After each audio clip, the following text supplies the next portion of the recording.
কি গো, তুমি এখনো রেডি হওনি? সকাল থেকে বাবা 3বার ফোন করেছে। তুমি ওঠো ওঠো, তাড়াতাড়ি ওঠো, ও বাড়িতে যেতে হবে নাকি? কেন, ও বাড়িতে আবার কে মরলো যে সকাল সকাল ও বাড়ি ছুটতে হবে? আজকে জামাই ষষ্ঠী, ভুলে গেছো? এবার তাড়াতাড়ি রেডি না হলে ও বাড়িতে কেউ মরুক আর না মরুক, আমার হাতে তুমি শিওর মরবে। সে তুমি আমাকে মেরে ফেলো, আমি যাব না। কেন যাবে না শুনি? শালা প্রত্যেকবার জামাই ষষ্ঠীর নাম করে আমাকে ও বাড়িতে নিয়ে যাও, তারপর ও বাড়ির সব কাজ আমাকে দিয়ে করাও, তারপর রান্নাটাও আমি করি, তারপর শালা আমি খেতে পাই ও বাড়িতে। তার মানে তুমি যাবে না, এটাই ফাইনাল, তাই তো? হ্যাঁ, যাবো না। ঠিক আছে, যেও না, কিন্তু ও বাড়িতে কাজ করার পর তুমি অন্তত খেতে তো পেতে। কিন্তু এই বাড়িতে তোমাকে সব কাজও করতে হবে, আর খেতে তুমি পাবেই না।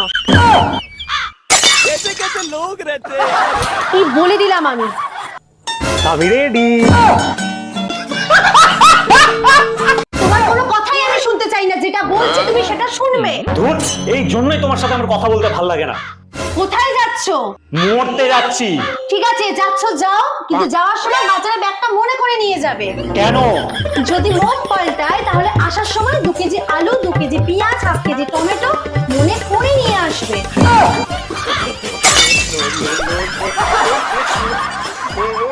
ওই শোনো না, কাল পাশের বাড়ি বৌদির জন্মদিন ছিল। হ্যাঁ, তো কি হয়েছে? আরে না, ও বাড়ির দাদা বৌদির জন্য এত বড় 3 থাকের কেক নিয়ে এসেছিল। হ্যাঁ, তো আমি কি করব? না, আসলে তো আমার সামনে মাসে জন্মদিন, তা তুমি আমার জন্য কত বড় কেক আনবে? তোমাকে? এই এত বড় 5 টাকার বাবুজি কেক?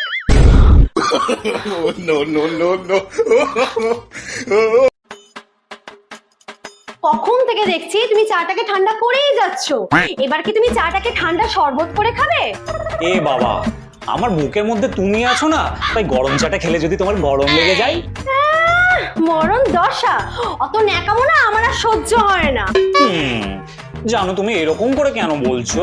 হারাম জাদা, যখন তুই বসে বসে মদ গিলিস তখন তোর মনে থাকে না যে তোর বুকে আমি আছি?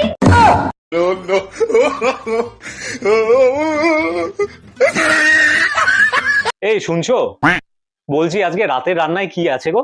আজকে রাতের খাবারে কাঁচা মুরগির মাংস, আদা, পেঁয়াজ, রসুন, ফাঁকা কড়া, হাতা খুন্তি, ময়দা, তেল, নুন আর গ্যাস হবে। মানে?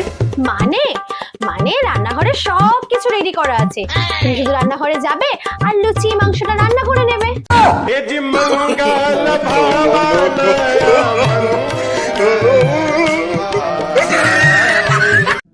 আচ্ছা চিনি, বলো তো 5 থেকে 5 বিয়োগ করলে কি থাকে? 5 থেকে 5 বিয়োগ করলে? পারবো না স্যার। এটাও পারবে না তুমি? আচ্ছা ধরো তোমার কাছে 5টা রুটি আছে, এবার সেই 5টা রুটি আমি তোমার কাছ থেকে নিয়ে নিলাম, তাহলে তোমার কাছে কি থাকবে বলো তো? স্যার, তাহলে তো শুধু তরকারি পড়ে থাকবে। no, no, no, no.